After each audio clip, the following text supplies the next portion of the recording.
అండి, అందరూ ఎలా ఉన్నారు? బాగున్నారా? నేను బాగున్నానండి. సో ఇంట్లో వాళ్ళకి టమాటో రైస్ తినాలని అనిపించింది. సో ఇంట్లో వాళ్ళకి టమాటో రైస్ కావాలన్నప్పుడు మనం చేయాలి కదా. సో చేసినాను. మనం ఎందుకున్నామండి, మనం ఇలాంటివన్నీ తీర్చడానికి కదా ఉన్నాం. సో ఇంట్లో వాళ్ళకి కావాలన్నారు కదా అని నేను తగినంత నూనె వేసేసుకున్నాను. ఆ నూనెలో నేను జీలకర్ర వేసుకున్నాను. జీలకర్ర తర్వాత పచ్చిమిరకాయలు వేసుకున్నాను. పచ్చిమిరకాయల తర్వాత ఉల్లిపాయలు వేసుకున్నాను. ఉల్లిపాయలు బాగా వేగిపోయాక అల్లం వెల్లుల్లి పేస్ట్ వేసుకున్నాను.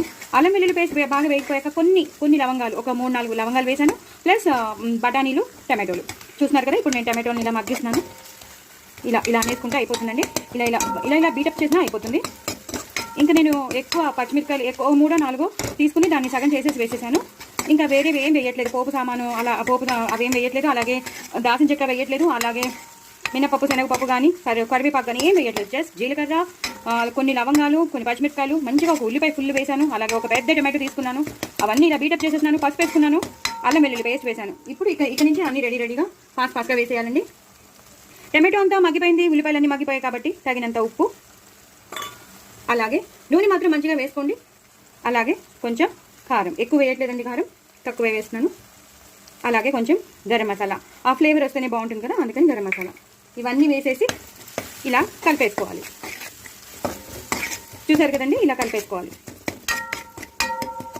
ఇలా మొత్తం అంతా కలిపేసుకున్నాక అది ఉప్పు కారం అనేది అందులోకి వెళ్ళిపోయాక అప్పుడు మీరు ఈ రైస్, మనం ఏదైతే రైస్ చేసి పెట్టుకున్నామో ఆ రైస్ని ఇందులో ఇలా విడివిడిగా చేసేసుకుని వేసేసుకోవాలి. ఎందుకో చాలా రోజులైందిట టమాటో రైస్ తిని. సో టమాటో రైస్ కావాలన్నారు. సో అందుకే చేసేసినాను. మంచిగా పొడి పొడిలాడుతూ ఉంటే రైస్ చాలా బాగుంటుంది. అంటే మనం చేసిన టమాటో రైస్ కూడా చాలా బాగుంటుంది. సో నేను ఒక పెద్ద టమాటో వేసుకున్నాను, చక్కగా ఉల్లిపాయలు వేసుకున్నాను, ఇవన్నీ వేసేసుకున్నాను. మీకు ఇదంతా కలిపేసుకోవాలన్నమాట.